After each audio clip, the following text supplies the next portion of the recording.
राजस्थान के चूरू से प्रधानमंत्री मोदी ने कांग्रेस पर बोला बड़ा हमला। कहा कांग्रेस ने राम मंदिर पर अपने लोगों से मुंह पर ताला लगाने को कहा। उन्हें लगता है कि राम का नाम लिया तो राम ना हो जाए। कांग्रेस के घोषणा पत्र में 5 न्याय 25 गारंटी, 400 रुपए मजदूरी, गरीब महिलाओं को सालाना 1 लाख रुपए, एमएसपी कानून और जाति जनगणना का वादा। यूपी मदरसा एक्ट रद्द करने के फैसले पर रोक। सुप्रीम कोर्ट ने कहा 17 लाख छात्रों पर पड़ेगा असर, दूसरे स्कूल में ट्रांसफर करना ठीक नहीं। संजय सिंह का भाजपा पर हमला, बोले शराब घोटाला भाजपा ने किया है। आपके खिलाफ बयान देने वाला मंगूटा अब एनडीए से लड़ रहा चुनाव। बागपत के दौरे पर पहुंचे मुख्यमंत्री योगी आदित्यनाथ, जनसभा कर भाजपा के पक्ष में मांगे वोट। जयंत चौधरी भी मंच पर रहे मौजूद। हरिद्वार में जेपी नड्डा ने साधु संतों से लिया आशीर्वाद, बोले हमारी सरकार में आस्था का सम्मान। विपक्ष सनातन के खिलाफ रोड शो भी निकाला। आप देख रहे हैं के न्यूज, खबरों का सारथी। नमस्कार, देश की बात में आप सभी का स्वागत है। मैं हूं आपके साथ गरिमा वाजपेयी। बड़ी खबर से करते हैं बुलेटिन की शुरुआत। खबर है देश की राजधानी दिल्ली से। यूपी मदरसा बोर्ड को सुप्रीम कोर्ट से बड़ी राहत मिलने की बात सामने आई है। यूपी मदरसा एजुकेशन एक्ट 2024 से जुड़ी बड़ी जानकारी। इलाहाबाद हाईकोर्ट के फैसले पर सुप्रीम कोर्ट ने लगाई अंतरिम रोक और सुप्रीम कोर्ट ने यूपी सरकार को जारी किया नोटिस। जुलाई के दूसरे सप्ताह में सुप्रीम कोर्ट सुनवाई करेगा। हाईकोर्ट ने मदरसा एक्ट के असंवैधानिक घोषित किया था और इसके साथ ही आपको बता दें कि सुप्रीम कोर्ट ने हाईकोर्ट के आदेश पर रोक लगाई है। यूपी मदरसा एक्ट रद्द करने के फैसले पर रोक लगाए जाने की बात सामने आई है। हाईकोर्ट ने मदरसा एक्ट के असंवैधानिक घोषित किया था। बड़ी जानकारी आपको हम बता रहे हैं।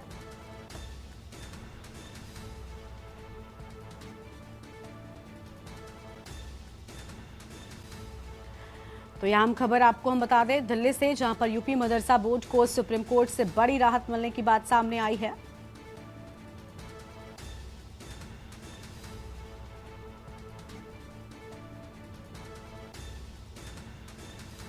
और इलाहाबाद हाईकोर्ट के फैसले पर रोक लगाए जाने की बात सामने आई। सुप्रीम कोर्ट की ओर से रोक लगाई गई और साथ ही कहा गया कि यह करना ठीक नहीं। जुलाई के दूसरे सप्ताह में सुप्रीम कोर्ट सुनवाई करेगा।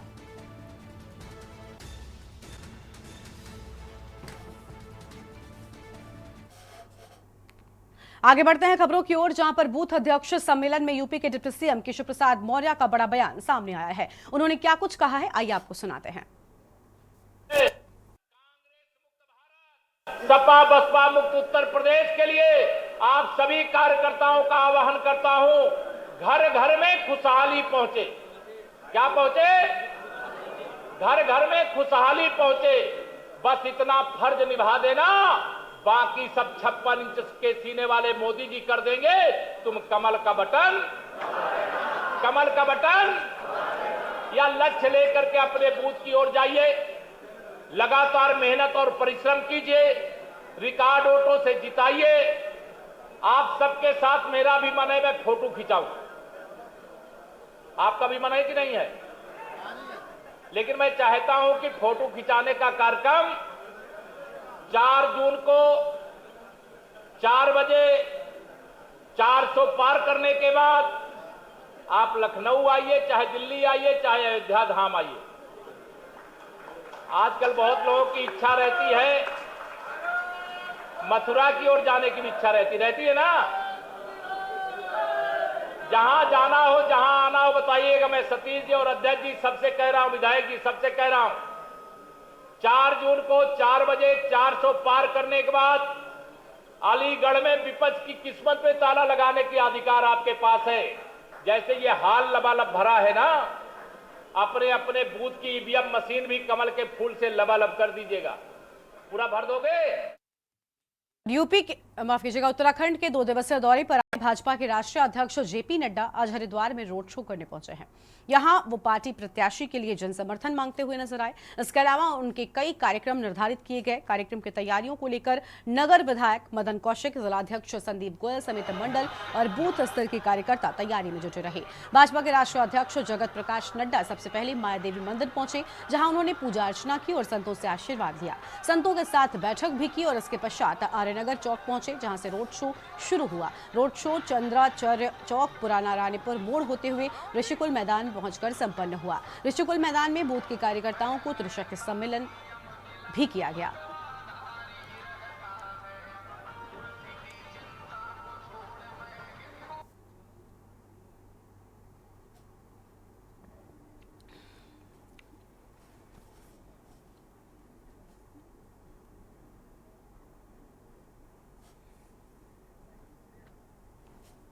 आम आदमी पार्टी के दिल्ली से राज्यसभा सांसद संजय सिंह ने 2 दिन पहले Delhi excise policy scam case में जमानत पर रिहा हुए हैं और रिहाई के बाद से ही वो राजनीति में पूरी तरह से सक्रिय हो गए हैं।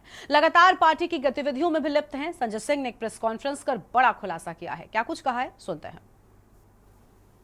के 2 करोड़ लोगों की शिक्षा के लिए, बिजली के लिए, पानी के लिए, माताओं बहनों को फ्री देने के लिए काम कर रहा है। उस मुख्यमंत्री को जेल में डालने के पीछे कितनी गहरी और बड़ी साजिश रची गई है, इसका एक एक करके आपके सामने खुलासा करूंगा। और दूसरी बात, ये शराब घोटाला ये शराब घोटाला दुनिया की सबसे बड़ी पार्टी भारतीय जनता पार्टी ने किया है।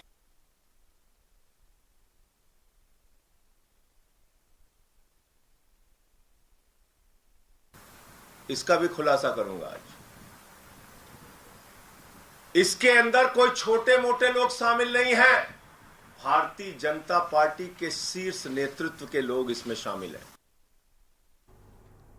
और दिल्ली आम आदमी पार्टी नेता आतिशी ने प्रेस कॉन्फ्रेंस के इस दौरान उन्होंने क्या कुछ कहा है और बड़ी अहम बात उन्होंने बीजेपी को लेकर कही। बीजेपी के नेतृत्व वाली केंद्र सरकार चुनाव से पहले सीबीआई, ईडी और आयकर का खुलेआम दुरुपयोग कर रही है। सुने। जब enforcement directorate model code of conduct लगने के बाद एक सिटिंग चीफ मिनिस्टर, एक ऑपोजिशन के प्रमुख चेहरे, देश की 6 नेशनल पार्टीज में से एक के नेशनल कन्वीनर को गिरफ्तार करती है, तो क्या इलेक्शन कमीशन ईडी को नोटिस भेजती है?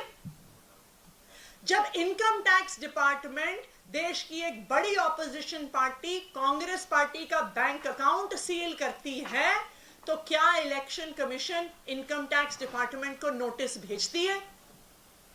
जब income tax department CPI, CPM को बरसों पुरानी उनकी फाइलिंग के बारे में, उनकी रिटर्न्स के बारे में चुनाव की घोषणा के बाद नोटिस भेजती है, तो क्या इलेक्शन कमीशन केंद्र सरकार की इनकम टैक्स डिपार्टमेंट को नोटिस भेजती है?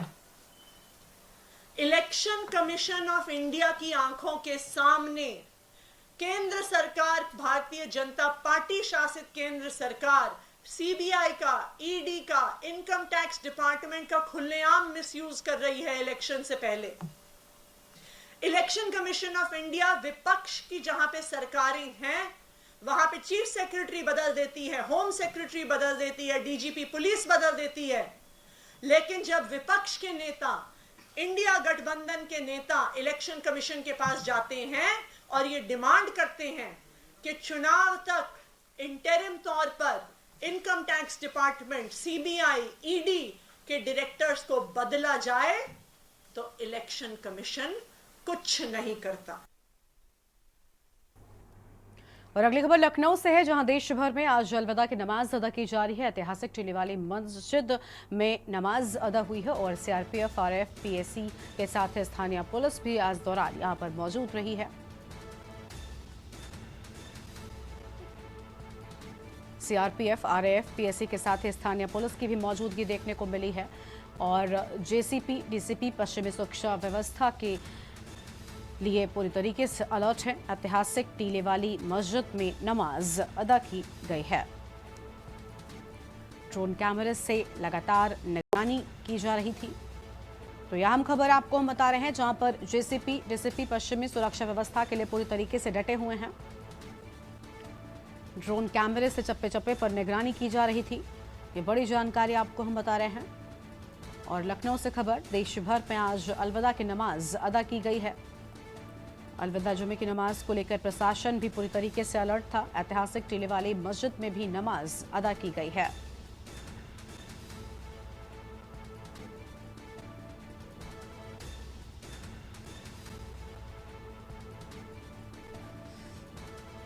तो ये बड़ी जानकारी आपको हम बता दें, ऐतिहासिक टीले वाली मस्जिद में नमाज अदा की गई है। बड़ी संख्या में नमाजी यहां पर पहुंचे।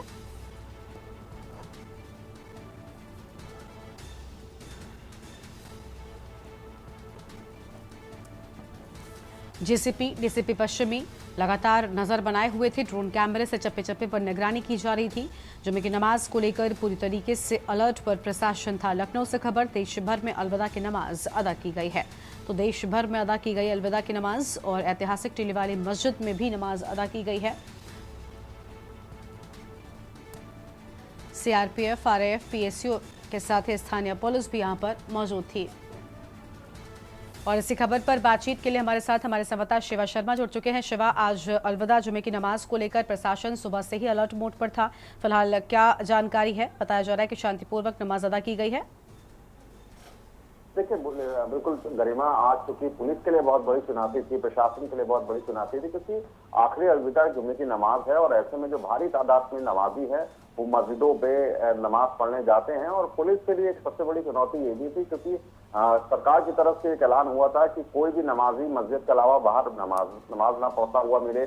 ऐसे में पुलिस को भी एक एडवाइजरी जारी की गई थी। और वही लखनऊ में देखने में आया, जहां पर तकरीबन 10,000 से ज्यादा जो नमाजी हैं वो लखनऊ की चौक स्थित टीले वाली मस्जिद पर आते हैं और वहां पर नमाज अदा करते हैं। और आज भी पूरी तरीके से नमाजी जो थे वहां पर आए और नमाज अदा करके गए। और इस बीच जो पुलिस अफसर थे उनकी चौकन्नी निगाहें थी कि ऐसे में कोई जो असमंजस में जो अराजक तत्व होते हैं वो माहौल बिगाड़ने की कोशिश ना करे, कोई भी व्यक्ति किसी को भी असुविधा ना हो जो नमाजी के रूप में आ रहा है। तो सभी पुलिस के बड़े अफसर, ड्रोन कैमरा से लोगों की निगरानी और इंटेलिजेंस यूनिट की टीम लगातार लोगों की मुस्तैदी के लिए तैयार थी। और जब नमाज खत्म हुई तो नमाजी बिल्कुल, यानी शांतिपूर्वक तरीके से नमाज अदा की गई है और लगातार प्रशासन भी एक्टिव था। शुक्रिया आपका शिवा, हमारे साथ जुड़ने के लिए, हम जानकारी साझा करने के लिए। तो लखनऊ से खबर, जहां देश भर में अलविदा जुमे की नमाज को आज अदा किया गया है। बड़ी संख्या में नमाजी आज मस्जिदों में पहुंचे थे। आगे बढ़ते हैं खबरों की ओर। लखनऊ से खबर, यूपी में प्रचंड गर्मी का अलर्ट जारी कर दिया गया है। अप्रैल से जून में पड़ेगी प्रचंड गर्मी। आईएमडी ने हीट वेव का भी अलर्ट जारी कर दिया है। अप्रैल में मई जून जैसी गर्मी पड़ने के आसार नजर आ रहे हैं। तो हीट वेव को लेकर अलर्ट सामने आया है। इसके साथ ही आईएमडी ने हीट वेव का अलर्ट जारी कर दिया है। ये बड़ी जानकारी आपको हम बता दें, अप्रैल के महीने में ही मई और जून जैसी गर्मी पड़ने वाली है, इसकी जानकारी सामने आई है। तो ये अहम खबर आपको हम बता रहे हैं, जहां पर यूपी में प्रचंड गर्मी का अलर्ट जारी कर दिया गया है। पवन तिवारी हमारे साथ में इसी खबर पर अधिक बातचीत के लिए हैं। पवन, हीट वेव का अलर्ट आईएमडी की ओर से जारी किया गया, इसके साथ ही अप्रैल महीने में ही मई और जून जैसी गर्मी पड़ने के आसार नजर आ रहे हैं। जिस तरह से मार्च माह में इस बार पश्चिमी विक्षोभ की वजह से कई बार बारिश हुई और मौसम जो है लगातार सुहावना बना रहा, वहीं उसके बाद जो आईएमडी है मौसम विज्ञान विभाग, उसने एक चेतावनी जारी की है, जिसमें अप्रैल से लेकर मई तक इस बार भीषण गर्मी पड़ने की चेतावनी जारी की है। जिसमें इस बार अप्रैल के माह से ही जो है हीट वेव कंडीशन, जो कि जिसको लू बोलते हैं, तो लू चलने के भी आसार जताए गए हैं। तो अभी एक हफ्ते बाद जो मौसम वैज्ञानिक ने अभी जो बात की मोहम्मद दानिश से, तो उन्होंने बताया कि एक हफ्ते बाद मौसम में चेंजेस होंगे और अधिक गर्मी पड़ना शुरू हो जाएगी। साथ ही साथ जो लू है इस बार पिछली बार की तुलना में, पिछले जो कई वर्षों की तुलना से ज्यादा इस बार लू पड़ेगी और लोगों को इसमें काफी विशेष सावधानी भी बरतनी पड़ेगी, क्योंकि जो लू है वो एक घातक समस्या है, जिसके लिए लोगों को पहले से ही सजग रहना पड़ेगा। तो इसको लेकर मौसम विज्ञान विभाग ने चेतावनी जारी की है। इस बार अप्रैल मई जून में भीषण गर्मी पड़ेगी और लू जो है वो सामान्य वर्षों की तुलना में इस बार ज्यादा चलेगी। जी बिल्कुल, बहुत शुक्रिया आपका हमारे साथ जुड़ने के लिए, हम जानकारी साझा करने के लिए। तो अप्रैल में जून और मई जैसी प्रचंड गर्मी पड़ने वाली है। हीटवेव का अलर्ट भी आईएमडी की ओर से जारी कर दिया गया है। और अब सीधा आपको अलीगढ़ लेकर चलते हैं, जहां पर मुख्यमंत्री पहुंचे हुए हैं। क्या कुछ कह रहे हैं चुनावी जनसभा में, सुनाते हैं। कर रही है 15 चीनी मिलें ऐसी हैं जिनके भुगतान में थोड़ी लेट है, उसमें भी पेंच कसा जा रहा है, क्योंकि पेंच थोड़ा इतना कसना चाहिए कि टूटने न पाए। मिल भी चलाना है, क्योंकि अन्नदाता किसान तो तभी होगा। और हमने चीनी मिलों को ऐसा कसा है कि लोगों को पहले से लगता था कि अपराधियों का कुछ नहीं होगा, लोग अपराधियों को मेहमानन करते थे। हमने कहा इन अपराधियों को तो जीना आराम कर देंगे, गली में तख्ती जरूर लग देंगे। आपने देखा ना, लटका ना, ये लोग बोलते पहले कहते थे नहीं कुछ नहीं होगा इनका, कैसे कुछ हो पाएगा। लेकिन इसलिए भाइयों में बहनों, यहां बोला कम जाता है, परिणाम रिजल्ट देते हैं और उसी रिजल्ट के लिए आए हैं फिर से। मोदी ने जो करके दिखाया है 10 वर्ष में, यही मोदी की गारंटी है।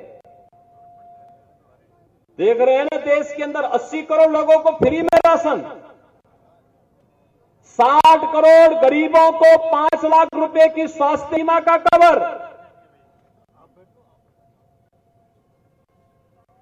12 करोड़ अन्नदाता किसानों को किसान सम्मान निधि का लाभ, 10 करोड़ गरीब महिलाओं को फ्री में उज्ज्वला योजना का कनेक्शन, 4 करोड़ गरीबों के सिर ढकने के लिए प्रधानमंत्री आवास योजना का लाभ, 2.5 करोड़ गरीबों को फ्री में विद्युत के करण। बहनों और भाइयों, कौन ऐसा क्षेत्र है जिसमें कार्य ने किया हो मोदी जी ने जीवन के हर एक क्षेत्र में? और हम इसलिए आए हैं, मोदी जी ने विकसित भारत की बात कही है। विकसित भारत होगा तब जब उत्तर प्रदेश विकसित होगा, और उत्तर प्रदेश विकसित तब होगा जब अली विकसित होगा।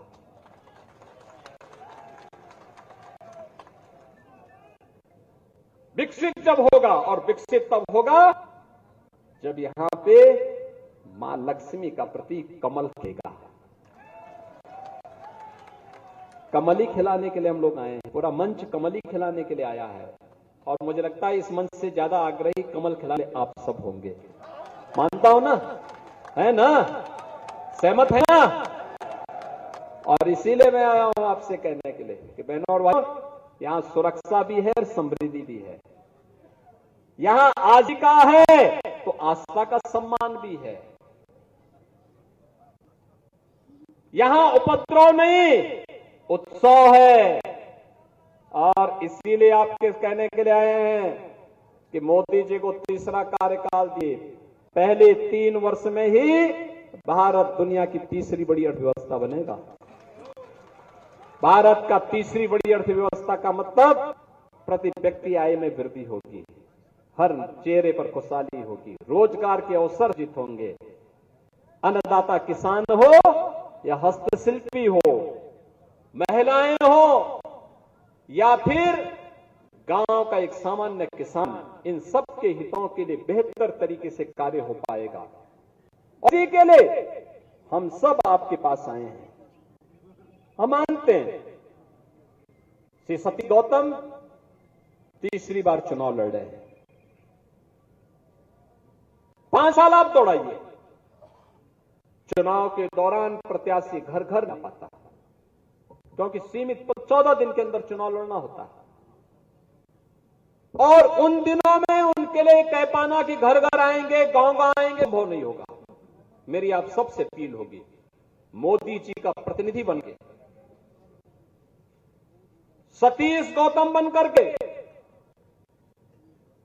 भाजपा और लोक दल के कार्यकर्ता के रूप में, राजभर पार्टी और अपना दल के कार्यकर्ता बनकर के, निषाद पार्टी का कार्यकर्ता बनकर के, प्रतिनिधि बनकर के घर घर जाना है। एक एक वोट को भारतीय जनता पार्टी की झोली में कमल खिलाने का काम करना है। और अब तो और भी अच्छा हो गया जी, अब तो सभी लोग मिलकर के, और यानी विपक्ष को तो प्रत्याशी नहीं मिल पा रहे हैं, रोज चेंज हो रहे हैं, रोज ही चेंज हो रहे हैं। एक दिन समाजवादी पार्टी के एक नेता का बयान पढ़ रहा था कि हमारे राष्ट्रीय अध्यक्ष तय करें। अरे कौन सा समाजवादी पार्टी में राष्ट्रीय अध्यक्ष की बात कर रहे हैं? एक ही परिवार के लोग हैं, कोई राष्ट्रीय उपाध्यक्ष है, कोई राष्ट्रीय अध्यक्ष है, कोई राष्ट्रीय उपाध्यक्ष है, महामंत्री है, एक ही परिवार के सभी लोग हैं। ये क्यों नहीं बोलते हुए परिवार के अंदर बैठ के हम तय कर लें? बहनों और भाइयों, हम सबको अभी से लगना है, घर घर जाना है। 26 अप्रैल को आपकी वोटिंग होनी है, और 26 अप्रैल की तैयारी के लिए आपके पास चुनाव प्रचार के लिए मात्र 20 दिन का समय है। इन 20 दिनों के अंदर 19 दिन ही आपके पास, क्योंकि 23 की शाम को, 24 की शाम को प्रचार बंद हो जाएगा। और अभी से लग करके, प्राणपण से डर के, मोदी जी के प्रति, देश के लिए उन्होंने जो किया है, उसके कृतज्ञता ज्ञापित करने के लिए हम सब कार्य करेंगे। इस विश्वास के साथ आप सबसे विनम्र अपील होगी सतीश गौतम को, इस बार का चुनाव महत्वपूर्ण हुआ। पिछली बार जितने वोट से जीते और पिछले बार का जो वोट उनका हुआ है, उन दोनों को मिला करके जितना थी दोनों बार, उन दोनों की संयुक्त बढ़त बना करके आप अपने से उन्हें विजयी बनाने में अपना योगदान देंगे। सभी लोग सहमत है ना? सभी लोग सहमत हैं? सभी लोग सहमत हैं ना? तो मेरे जोर से बोलेंगे भारत माता की।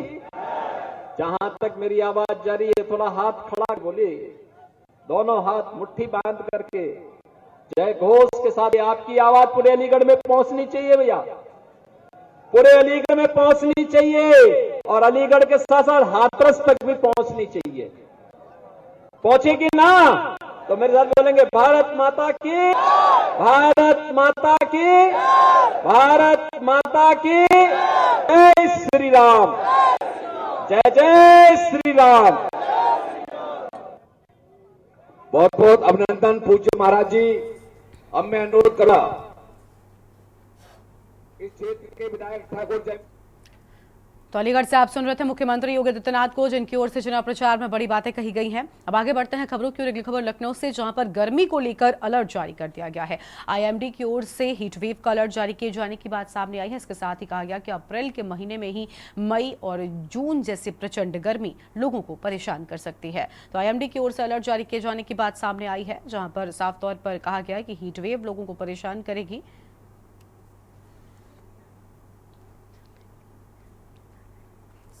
एमडी ने उत्तर प्रदेश में इस बार भीषण गर्मी पड़ने का अलर्ट जारी किया है और साथ ही साथ जो लू चलने की संभावना है वो पिछले वर्षों की तुलना में अधिक इस बार जताई गई है। मार्च माह की बात की जाए तो मार्च में इस बार कई बार पश्चिमी विक्षोभ की वजह से बारिश हुई और मौसम सामान्य बना रहा। तो वही अप्रैल माह के शुरुआत में तो कुछ दिन ठीक रहा, लेकिन अब धीरे धीरे तापमान बढ़ने की जो एमडी विभाग ने चेतावनी जारी की है। कैसा आगे का मौसम रहेगा इसके बारे में बातचीत करने के लिए हमारे साथ मौजूद है मौसम वैज्ञानिक मोहम्मद दानिश, जिनसे बात करते हैं कि जो आईएमडी ने चेतावनी जारी की है इस बार ज्यादा गर्मी पड़ने की, तो किस तरह मौसम रहेगा और लू कब तक चलने की संभावना है? सर, जिस तरह आईएमडी ने चेतावनी जारी की है कि इस बार भीषण गर्मी पड़ेगी और लू हीट वेव कंडीशन ज्यादा रहेगी पिछले दिनों की तुलना में, तो इसको बताइए। जैसा कि हमारा जो लॉन्ग रेंज फोरकास्ट है इसमें ये बताया गया है कि जो इस बार हीट वेव या लू अपने सामान से अधिक बढ़ेगा, उच्चतम तापमान भी अपने सामान से अधिक रहेगा।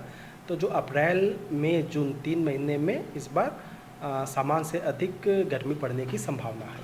हीट वेव जो कंडीशन है जैसे पिछली बार की तुलना में इस बार ज़्यादा दिन रहने की संभावना, तो कब से ये इसकी शुरुआत होगी और कैसे इससे बचाव किया जाएगा? जैसा कि अभी अप्रैल का महीना स्टार्ट हो गया है, तो सामान जो तापमान है, उच्चतम तापमान अपने सामान और सामान से कुछ जगह पे ऊपर की तरफ चल रहा है।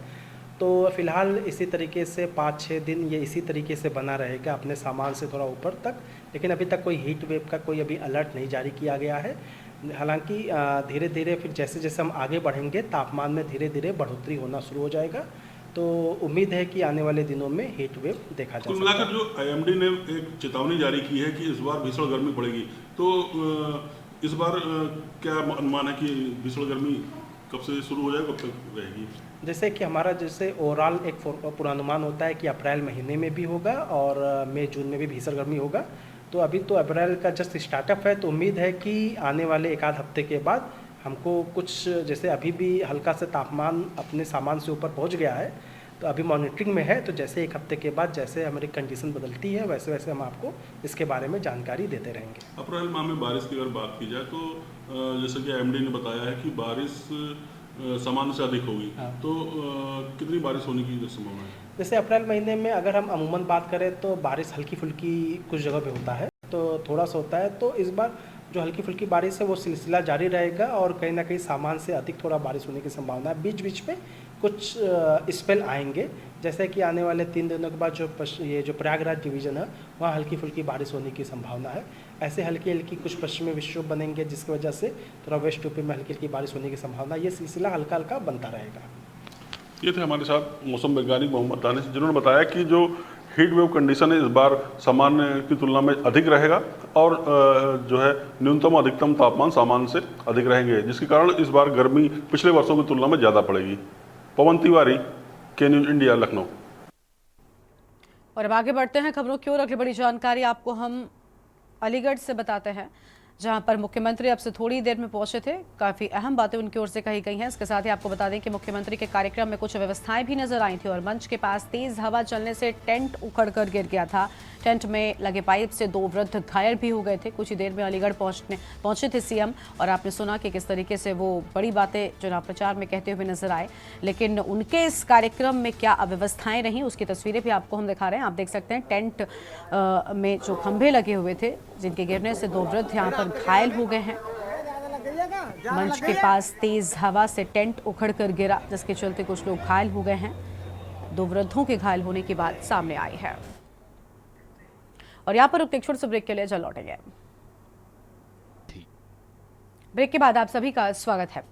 कांग्रेस पार्टी ने लोकसभा चुनाव 2024 के लिए अपना घोषणा पत्र जारी कर दिया है। इस मैनिफेस्टो में 5 न्याय और 25 गारंटी पर आधारित है और पार्टी अध्यक्ष मल्लिकार्जुन खड़गे और पूर्व अध्यक्ष सोनिया गांधी और राहुल गांधी ने कांग्रेस मुख्यालय में घोषणा पत्र जारी किया। इस घोषणा पत्र में क्या कुछ खास है, इस रिपोर्ट में आपको दिखाते हैं।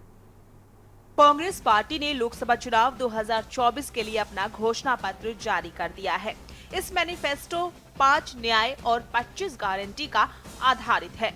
पार्टी अध्यक्ष मल्लिकार्जुन खड़गे और पूर्व अध्यक्ष सोनिया गांधी और राहुल गांधी ने कांग्रेस मुख्यालय में घोषणा पत्र जारी किया। इसके अगले दिन जयपुर और हैदराबाद में जनसभाएं आयोजित की जाएंगी, जिसमें पार्टी के शीर्ष नेता शामिल होंगे। जयपुर में आयोजित घोषणा पत्र संबंधी रैली को कांग्रेस संसदीय दल की प्रमुख सोनिया गांधी, पार्टी अध्यक्ष मल्लिकार्जुन खड़गे, पूर्व अध्यक्ष राहुल गांधी और महासचिव प्रियंका गांधी वाड्रा संबोधित करेंगी। हैदराबाद में घोषणा पत्र संबंधी जनसभा को राहुल गांधी संबोधित करेंगे। इस रैलियों के जरिए कांग्रेस के सभी नेता पार्टी का घोषणा पत्र जारी करेंगे। कांग्रेस के घोषणा पत्र में क्या? केंद्र सरकार में 30 लाख नौकरियां, गरीब परिवार की महिलाओं को 1 लाख रुपए सालाना, जाति जनगणना एमएसपी को कानूनी दर्जा, मनरेगा मजदूरी 400 रुपए, जांच एजेंसियों का दुरुपयोग रोकने और पीएमएलए कानून में बदलाव का ऐलान, सच्चर कमेटी की सिफारिशों को लागू करने की भी घोषणा। कांग्रेस के अनुसार उसका घोषणा पत्र पार्टी के 5 न्याय, हिस्सेदारी न्याय, किसान न्याय, नारी न्याय, श्रमिक न्याय और युवा न्याय पर आधारित है। पार्टी ने युवा न्याय के तहत जिन 5 गारंटी की बात की है, उनमें 30 लाख सरकारी नौकरियां देने और युवाओं को 1 साल के लिए प्रशिक्षुता कार्यक्रम के तहत 1 लाख रुपए देने का वादा शामिल है। कांग्रेस के घोषणा पत्र में किन चीजों की गारंटी? कांग्रेस ने हिस्सेदारी न्याय के तहत जाति जनगणना कराने और आरक्षण की 50% की सीमा खत्म करने की गारंटी दी है। पार्टी ने किसान न्याय के तहत न्यूनतम समर्थन मूल्य को कानूनी दर्जा, कर्ज माफी आयोग के गठन तथा जीएसटी मुक्त खेती का वादा, श्रमिक न्याय के तहत मजदूरों को स्वास्थ्य का अधिकार, न्यूनतम मजदूरी 400 रुपए प्रतिदिन सुनिश्चित करने और शहरी रोजगार गारंटी का वादा, नारी न्याय के अंतर्गत महालक्ष्मी गारंटी के तहत गरीब परिवारों की महिलाओं को 1-1 लाख रुपए प्रति वर्ष देने का वादा। घोषणा पत्र जारी होने से पहले कांग्रेस ने घर घर गारंटी अभियान की शुरुआत की थी। इस अभियान के तहत कांग्रेस कार्यकर्ता अगले कुछ हफ्तों तक पूरे भारत में 8 करोड़ परिवारों को ये गारंटी कार्ड बांटेंगे, जिन्हें 14 अलग अलग भाषाओं में छापा गया है। हर गारंटी कार्ड में मल्लिकार्जुन खड़गे और राहुल गांधी की ओर से घोषित किए गए 5 न्याय और 25 गारंटी की जानकारी दी गई है।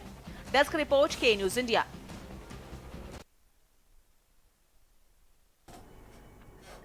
और अगली बड़ी खबर आपको हम फर्रुखाबाद से बताते हैं, जहां पर कड़ी सुरक्षा के बीच अलविदा जुमे की नमाज अदा की गई है। फर्रुखाबाद से बड़ी जानकारी आपको बता दें, कड़ी सुरक्षा के बीच अदा की गई अलविदा जुमे की नमाज और बड़ी संख्या में पुलिस बल की तैनाती इस दौरान यहां पर देखने को मिली थी। यहां हम खबर आपको हम बता रहे हैं।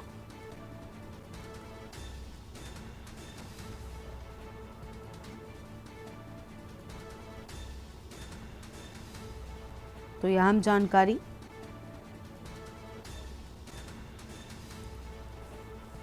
जहां पर अलविदा जुमे की नमाज को कड़ी सुरक्षा के बीच अदा किया गया।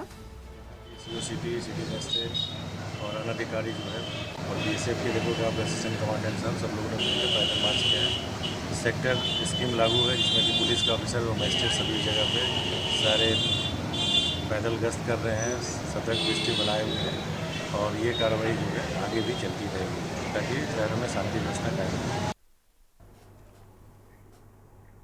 और इसी बीच देहरादून से एक अहम जानकारी सामने आ रही है। देहरादून से खबर का रुख कर लेते हैं। बीजेपी के वरिष्ठ नेता रविंद्र जुगरान ने प्रेस कॉन्फ्रेंस की है। ये बड़ी जानकारी आपको हम बता रहे हैं, जहां पर गणेश गोदयाल की शैक्षिक डिग्री को फर्जी बताया है। तो गणेश गोदयाल की शैक्षिक डिग्री को भी फर्जी बताया। 2007 में स्नातक अपने खुद के कॉलेज से किया। रविंद्र जुगरान की ओर से अहम बातें कही गई। गणेश गोदयाल के चुनाव प्रचार पर भी उन्होंने निशाना साधा है और 2007 में स्नातक अपने खुद के कॉलेज से किए जाने की बात रविंद्र जुगरान ने कही। यह अहम खबर आपको बता दें, गणेश गोदयाल के चुनाव प्रचार पर भी उन्होंने जमकर निशाना साधा है और खुद की HN बहुगुणा से कर रहे तुलना। रविंद्र जुगरान की ओर से अहम बातें कही गई और उन्होंने कहा कि जबकि HN बहुगुणा इंदिरा गांधी के खिलाफ उतरे। देहरादून से खबर, बीजेपी के वरिष्ठ नेता रविंद्र जुगरान ने प्रेस कॉन्फ्रेंस की है। ये बड़ी जानकारी आपको हम बता रहे हैं। गणेश गोदयाल की शैक्षिक डिग्री को उन्होंने फर्जी बताया है।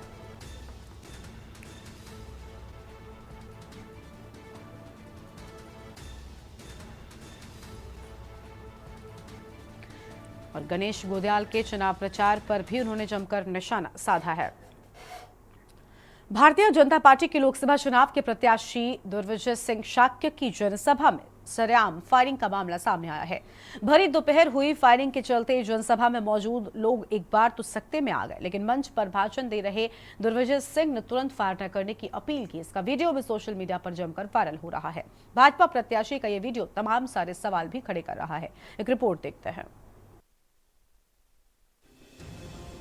लोकसभा चुनाव की सरगर्मियां लगातार परवान चढ़ रही हैं। ऐसे में हर दल अपनी ताकत हर तरह से दिखाने में लगा हुआ है। इसी बीच कुछ ऐसी भी घटनाएं सामने आ रही हैं जो सरेआम आचार संहिता का उल्लंघन है। तमाम दल अपने अपने प्रत्याशियों के समर्थन में वोट की अपील कर रहे हैं, साथ ही ताबड़तोड़ दौरे करने में भी लगे हुए हैं। और अगर बात करें आचार संहिता की, तो चुनाव से पहले ही इसको लागू कर दिया गया था, जिससे कि कोई अराजक माहौल न बनने पाए। लेकिन एक वीडियो सोशल मीडिया पर जमकर वायरल हो रहा है और ये वीडियो किसी और का नहीं बल्कि भाजपा प्रत्याशी का बताया जा रहा है। मित्रों, मैं आपसे कहना चाहता हूँ, ये चुनाव देश में मोदी को प्रधानमंत्री बनाने का चुनाव है। जब आप प्रधानमंत्री बनाना चाहते हो, बनाने के पीछे वैसे बहुत सारे कारण हैं, लेकिन मैं एक बात सिर्फ कहना चाहूंगा, केवल उसके बाद ज्यादा बात नहीं कहूंगा मोदी जी के बारे में। मोदी जी भी सामान्य गरीबी से भैया फायर मत करो, मैंने कहा फायर करने की जरूरत नहीं पड़ेगी, अब चिंता मत करो। फायरों को बिल्कुल बंद हो गए और आगे भी बंद हो जाएंगे। बता दें कि बदायूं से भाजपा प्रत्याशी दुर्विजय सिंह शाक्य गुरुवार को सहसवान क्षेत्र में एक चुनावी जनसभा को संबोधित कर रहे थे। वे मंच से पीएम मोदी के कार्यों के बारे में बता रहे थे, तभी अचानक फायरिंग की आवाज गूंज उठी। फायरिंग की आवाज सुनते ही दुर्विजय सिंह तुरंत मोर्चा संभालने बैठ गए और समर्थकों के फायरिंग न करने की अपील कर डाली। दुर्विजय सिंह ने मंच से अपील करते हुए कहा कि फायरिंग मत करो, अब फायरिंग का समय चला गया है। दुर्विजय सिंह की इस अपील पर फायरिंग बंद हो गई। मित्रों, मैं आपसे कहना चाहता हूँ, ये चुनाव देश में मोदी को प्रधानमंत्री बनाने का चुनाव है। जब आप प्रधानमंत्री बनाना चाहते हो, बनाने के पीछे वैसे बहुत सारे कारण हैं, लेकिन मैं एक बात सिर्फ कहना चाहूंगा, केवल उसके बाद ज्यादा बात नहीं कहूंगा मोदी जी के बारे में। मोदी जी भी सामान्य गरीबी से भैया फायर मत करो, मैंने कहा फायर करने की जरूरत नहीं पड़ेगी, अब चिंता मत करो। फायरों को बिल्कुल बंद हो गए और आगे भी बंद हो जाएंगे। अब सवाल उठता है कि आचार संहिता लागू होने के बाद जनसभा में आखिर हथियार कैसे पहुंचा।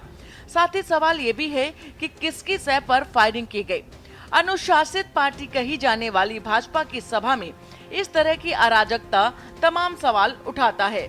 जबकि आपको बता दें कि अभी हाल ही में बीजेपी प्रत्याशी दुर्विजय सिंह ने अपने प्रतिद्वंदी सपा उम्मीदवार शिवपाल सिंह यादव को गुंडों का सरगना कहकर निशाना साधा था। अब ये कैसे माना जाए कि सिर्फ सपा ही गुंडों की पार्टी कैसे है, जबकि भाजपा में खुलेआम फायरिंग कर कानून व्यवस्था की धज्जियां उड़ाई जा रही हैं। स्पेशल डेस्क के न्यूज इंडिया।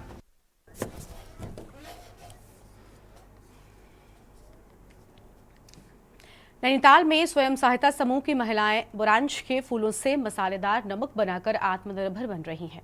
उत्तराखंड के नैनीताल जिले में स्वयं सहायता समूह शिव शक्ति ने इस इलाके में बड़ी तादाद में पाए जाने वाले एक फूल के गुणों का पता लगाया है और यहाँ के लोग इस फूल को बुरांश के नाम से जानते हैं। ये रिपोर्ट देखिए।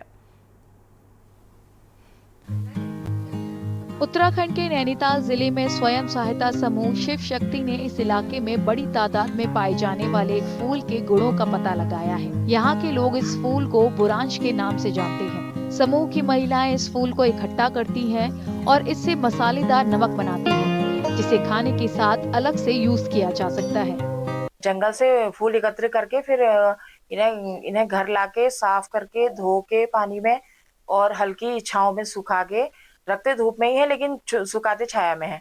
उसके बाद फिर पूरी सुखू के फिर इसको पीसते हैं। सेंधा नमक, मिर्च, जीरा और फूल, ये सारी चीजें एकत्र करके सिलबट्टे में पीसते हैं। जैसे नमक वो करते हैं, पीसते हैं सिलबट्टे में, सेंधा नमक डाल के जीरा, ये चीजें इसको पीस मतलब सिलबट्टे में पीसते हैं तो बहुत अच्छा फायदेमंद होता है ये नमक। माना जाता है कि इस फूल में मेडिसिनल और न्यूट्रिशनल वैल्यू है। समूह की महिलाओं का दावा है कि वो इससे जो मसाला बनाती हैं वो आमतौर पर मिलने वाले फूलों के जैम या जूस से अच्छा है। आप लोग जानते हैं कि जो बुरांस है वो बहुत ही औषधीय तत्वों से भरा हुआ है और जो उसके औषधीय तत्व है, मुझे लगता है कि नमक में हम कहीं हद तक उसे बचा पा रहे हैं, क्योंकि जैम और जैसे जूस है उसको हमें थोड़ा सा उबालना पड़ता है, पकाना पड़ता है, तो कहीं ना कहीं कुछ मात्रा में उसके पोषक तत्व कम हो जाते हैं। फूलों को जमा करने से लेकर प्रोसेसिंग और पैकेजिंग तक का पूरा काम स्वयं सहायता समूह की महिलाएं ही करती हैं। नमक को हम महिला हाट बाजार लगती है हमारी, तो उसमें बेचते हैं। ऑनलाइन हमारा जाता है। घर में हम खुद महिलाएं एकत्रित होके हम खुद पैकेजिंग करते हैं। समूह की महिलाओं का कहना है कि ये फूलों की प्रोसेसिंग का इको फ्रेंडली तरीका है। बुरांश नमक बनाकर और उसे बेचकर वो अपने परिवार की आर्थिक मदद कर पाती हैं।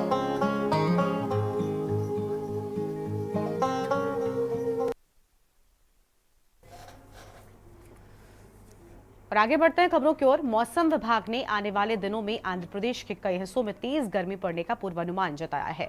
विभाग के मुताबिक पिछले साल की तुलना में औसत तापमान 3 से 4 डिग्री सेल्सियस बढ़ सकता है। राज्य के ज्यादातर हिस्सों में पारा 40 डिग्री सेल्सियस के पार जा सकता है। ये रिपोर्ट देखिए। मौसम विभाग ने आने वाले दिनों में आंध्र प्रदेश के कई हिस्सों में तेज गर्मी पड़ने का पूर्वानुमान लगाया है। विभाग के मुताबिक पिछले साल की तुलना में औसत तापमान 3 से 4 डिग्री सेल्सियस बढ़ सकता है। राज्य के ज्यादातर हिस्सों में पारा 40 डिग्री सेल्सियस के पार जा सकता है। 3 to 4 डिग्री सेंटीग्रेड పెరిగే అవకాశం ఉంది. As per IMD instructions and వాళ్ళ తాలూకా ఫోర్కాస్ట్ రిపోర్ట్ ప్రకారం మనం చూసుకుంటే ఇప్పటికే మనకి రాష్ట్రంలో చూసుకుంటే 42 డిగ్రీ సెంటీగ్రేడ్ నుండి 43 డిగ్రీ సెంటీగ్రేడ్ అన్నది నమోదవడం జరుగుతుంది. ముఖ్యంగా రాయలసీమ జిల్లాలో, అలాగే నార్త్ కోస్టల్ డిస్ట్రిక్ట్స్ ఏవైతే Parvathipuram and Vizianagaram districts and Rayalaseema జిల్లాలో చూసుకుంటే ఎక్సెప్ట్ చిత్తూరు మిగతా అన్ని జిల్లాల్లో కూడా హైయెస్ట్ టెంపరేచర్. मौसम विभाग ने ज्यादा तापमान को देखते हुए लोगों को जरूरी एहतियात बरतने की सलाह दी है। ఈరోజు ఆంధ్రప్రదేశ్లో ఎండలు చాలా ఎక్కువగా ఉన్నాయండి. విపరీతమైన ఎండల వల్ల ప్రజలు ఇబ్బంది పడతా ఉన్నారు. దీనికి మనం తగిన జాగ్రత్తలతో ఉండటం మంచిది. పెద్ద ముసలివారు, పిల్లలు బయటకు రావాలంటే తప్పనిసరి పరిస్థితుల్లో మాత్రమే రావాలి. తగిన జాగ్రత్తలు తీసుకుని मौसम के जानकारों के मुताबिक जितना मुमकिन हो सके लोगों को घर के अंदर ही रहना चाहिए और ये तय करना चाहिए कि बाहर निकलते समय अच्छी तरह हाइड्रेट हो। केंद्र की नमो ड्रोन दीदी स्कीम के तहत नेशनल रूरल लिवलीहुड मिशन में रजिस्टर्ड सेल्फ हेल्प ग्रुप की महिलाएं ड्रोन पायलट बन सकती हैं। उन्हें ड्रोन से फसलों पर खाद और कीटनाशक छिड़काव की ट्रेनिंग दी जाती है। एक रिपोर्ट आपको दिखाते हैं। पंजाब के आनंदपुर साहिब जिले के गंभीरपुर गांव की गुरदीप कौर प्रशिक्षित ड्रोन पायलट है। केंद्र की नमो ड्रोन दीदी स्कीम के तहत नेशनल रूरल लिवलीहुड मिशन में रजिस्टर्ड सेल्फ हेल्प ग्रुप की महिलाएं ड्रोन पायलट बन सकती हैं। उन्हें ड्रोन से फसलों पर खाद और कीटनाशक छिड़काव की ट्रेनिंग दी जाती है।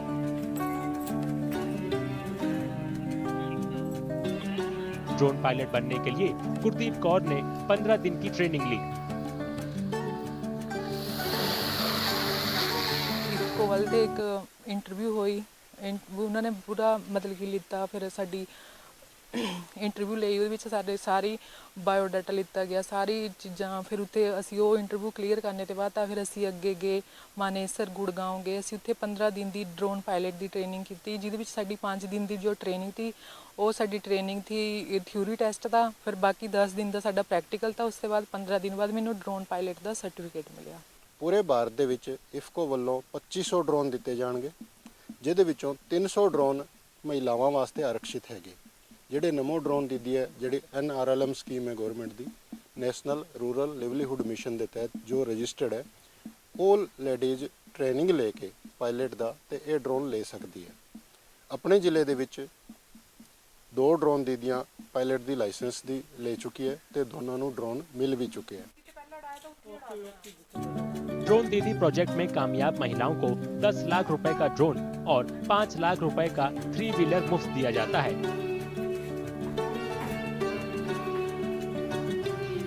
किसान एक मोबाइल ऐप के जरिए प्रशिक्षित ड्रोन दीदियों से फसलों पर कीटनाशकों या खाद के छिड़काव का अनुरोध कर सकते हैं।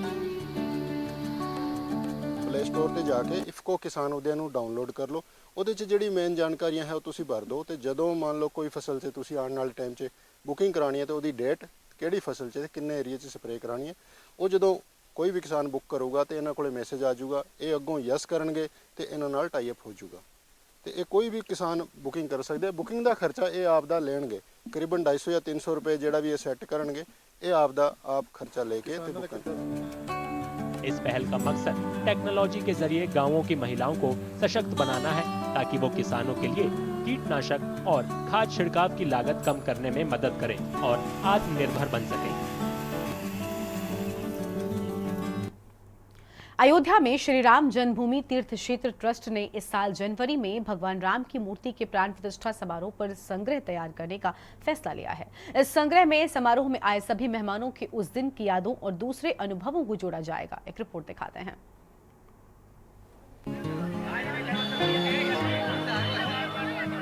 अयोध्या में श्री राम जन्मभूमि तीर्थ क्षेत्र ट्रस्ट ने इस साल जनवरी में भगवान राम की मूर्ति के प्राण प्रतिष्ठा समारोह पर संग्रह तैयार करने का फैसला लिया है। इस संग्रह में समारोह में आए सभी मेहमानों की उस दिन की यादों और दूसरे अनुभवों को जोड़ा जाएगा।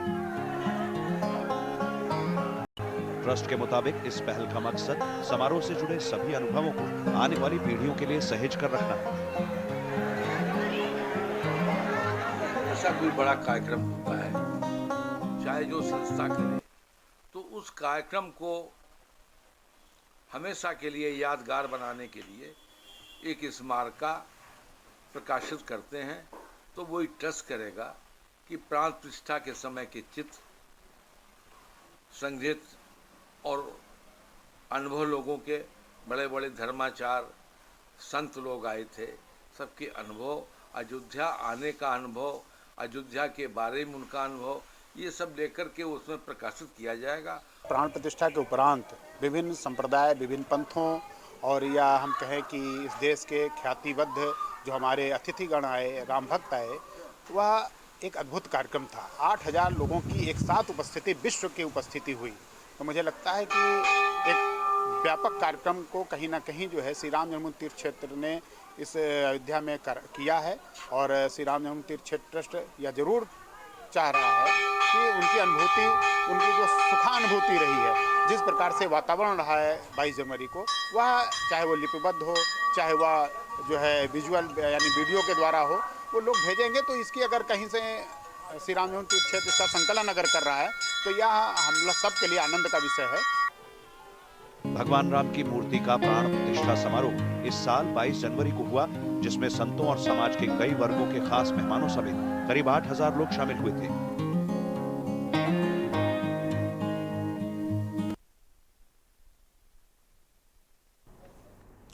उत्तर प्रदेश के वाराणसी शहर के 9 नए प्रोडक्टों को केंद्र सरकार ने जियोग्राफिकल इंडिकेटर यानी जीआई टैग दिया है। इसमें शहर की मशहूर ठंडाई, तबला और शहनाई शामिल है। एक रिपोर्ट दिखाते हैं।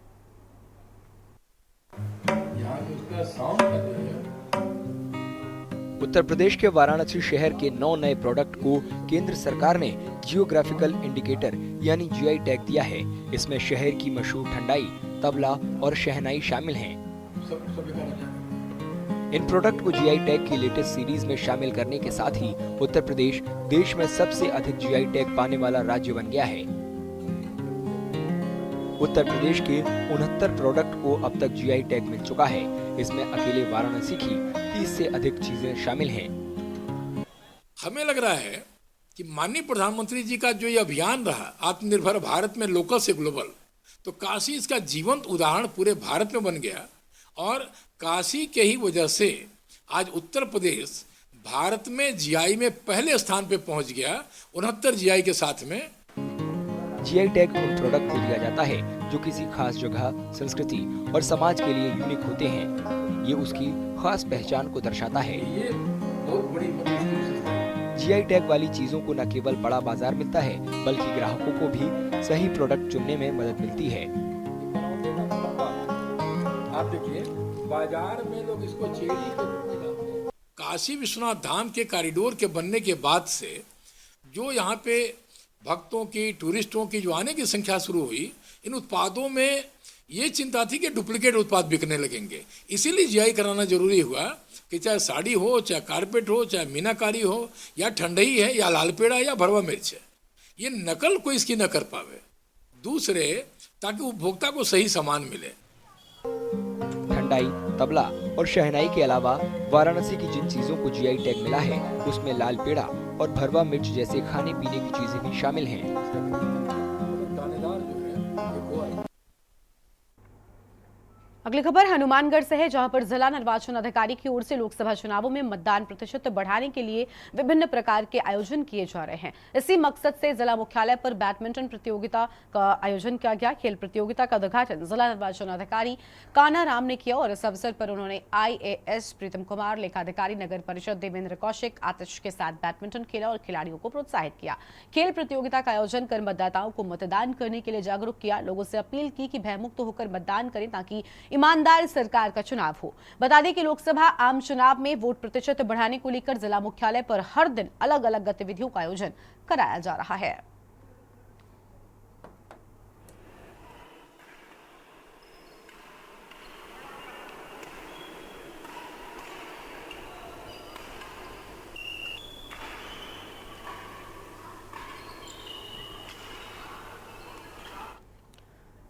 खबर हनुमानगढ़ से है, जहां पर जिले भर में सरकारी दीवारों पर इन दिनों खुलेआम प्राइवेट कंपनियों व अन्य लोगों ने सरकारी दीवारों को अपने प्रचार का माध्यम बना रखा है। खुलेआम विज्ञापन लिखकर नियमों की धज्जियां उड़ाई जाती हैं। ताजा मामला नोहर तहसील के गांव भगवान से सामने आया है, जहां वाटर वर्क्स की दीवार बनकर तैयार हुई और उस पर जलदाय विभाग द्वारा कलर नहीं कराया गया, उससे पहले ही विज्ञापन छाप दिया गया। इसको लेकर के जलदाय विभाग के सहायक अभियंता विक्रांत से बात की गई तो उन्होंने कहा कि हमने किसी भी प्राइवेट लोगों को दीवार पर विज्ञापन छापने की परमिशन नहीं दी और जिन्होंने दीवार पर विज्ञापन छापे हैं उनके खिलाफ नोटिस देकर कार्रवाई की जाएगी। लेकिन प्रशासनिक अधिकारी मौन बनकर तमाशा देख रहे हैं।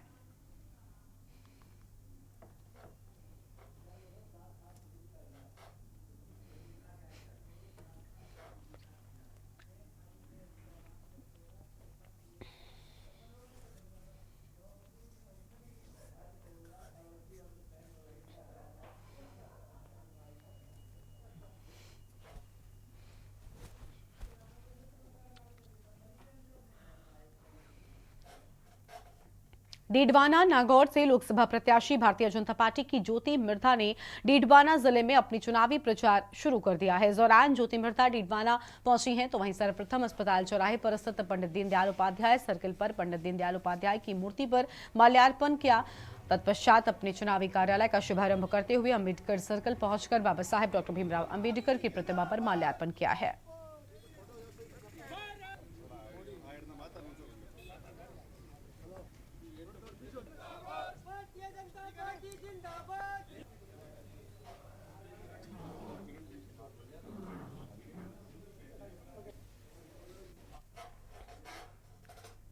अगली खबर हनुमानगढ़ से है, जहां पर लोकसभा चुनाव 2024 के तहत होम वोटिंग शुरू होने के बाद हनुमानगढ़ विधानसभा क्षेत्र के दुर्गा कॉलोनी में 87 वर्षीय कृष्णा ने घर पर मतदान किया। जिले में 2020 पात्र मतदाता घर से ही अपने मताधिकार का प्रयोग करेंगे। इसमें 85 वर्ष से अधिक आयु के वरिष्ठ और 40% से अधिक दिव्यांगता श्रेणी के विशेष योग्यजन मतदाताओं को सुविधा मिलेगी। मतदान प्रक्रिया विधानसभा वार सुबह 9 बजे से शाम 5 बजे तक चलेगी। प्रथम चरण में अनुपस्थित मतदाताओं से द्वितीय चरण 15 और 16 अप्रैल को मतदान कराया जाएगा।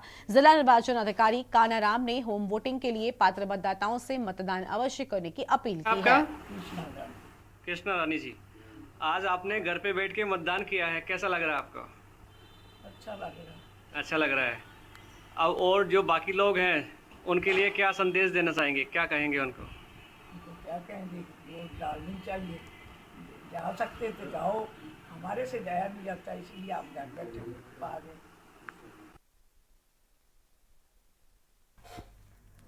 और देश की बात में फिलहाल इतना ही। तमाम बड़ी खबरों के लिए आप देखते रहिए न्यूज़ इंडिया। नमस्कार।